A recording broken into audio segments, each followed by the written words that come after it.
Alright, so what's up mga kaswerte? Welcome po dito sa aking channel, Kaswerte Vlog. Alright, so bumabalik po tayo mga kaswerte. So matagal-tagal din na panahon na hindi tayo nakapag-upload ng video. So ngayon mag-upload tayo mga kaswerte ng video dito sa ating bonsai. So mga bonsai na po ang ating mga content mga kaswerte. Alright, so ayun mga kaswerte, bago ko ipakita sa inyo ang aking video mga kaswerte, ay baka pwede nyo akong i-subscribe at siyempre pakipindot na rin yung notification bell para updated kayo sa lahat ng mga video na pinapakita kong bonsai at ginagawa mga kaswerte. Alright, so ito na mga kaswerte, ipapakita ko sa inyo yung aking ginagawang bonsai. Ito na nga mga kaswerte, ayan. Bago nga pala ang lahat mga kaswerte ay gusto ko ipakilala ito sa inyo yung aking bonsai na tugas, no? Sa kasabihan po, kung tawagin po doon sa Mindanao. So ayan, galing pa po nating Mindanao yung mga kaswerte. In order po natin yan sa napakamurang halaga lang na mga kaswerte na bili natin yan. Alright, so ngayon mga kaswerte, papakita ko sa inyo kung paano ko isi-sit back, no? So isi-sit back natin at tatanggalan ng wire dahil yung mga wire mga kaswerte ay bumaon na, no? Ayan, no? Ayan. So yung mga abang na yan mga sanga mga kaswerte, nakikita nyo bakit mahaba yan dahil pinapalaki natin yung TP ring, no? Kung makikita nyo, malaki tapos paliit. Ayan, so magka-cut back tayo dyan mga kaswerte. Ito yung kailangan natin. Alright, so tamang-tama lang yung kanyang laki, no? Sa pag-sit back, para pag pinutol natin yan dyan mga kaswerte, ayan, ito na yung magiging TP ring. So ito tatanggal natin to. So hindi pa sa ngayon yan mga kaswerte. Sa ngayon tatanggalan lang muna natin ng wire, no?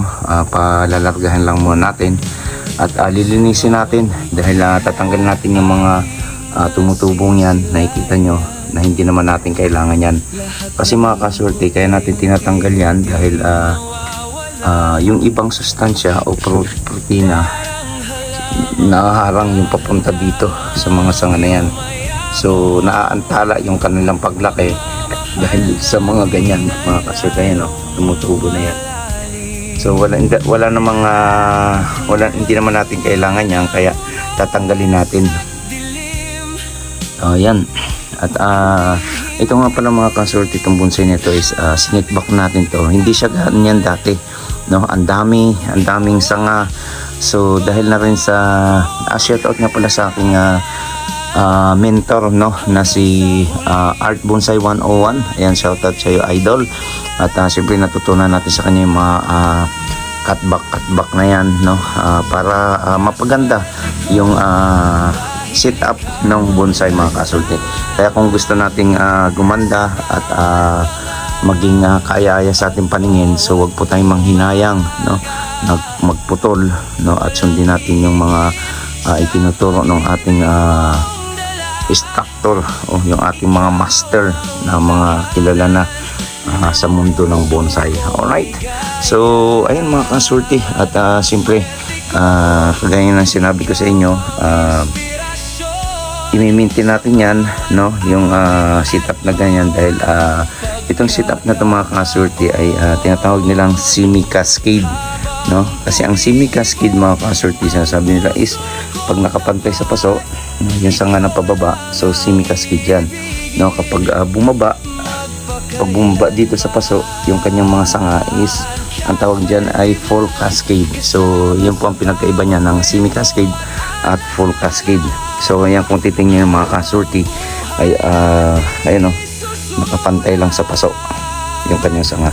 So later on mga kaswerte, no, kapag napalaki na natin to, so pwede pa siyang magbago, no? Pwede pa natin siyang baguhin yung itsura o yung movement, no?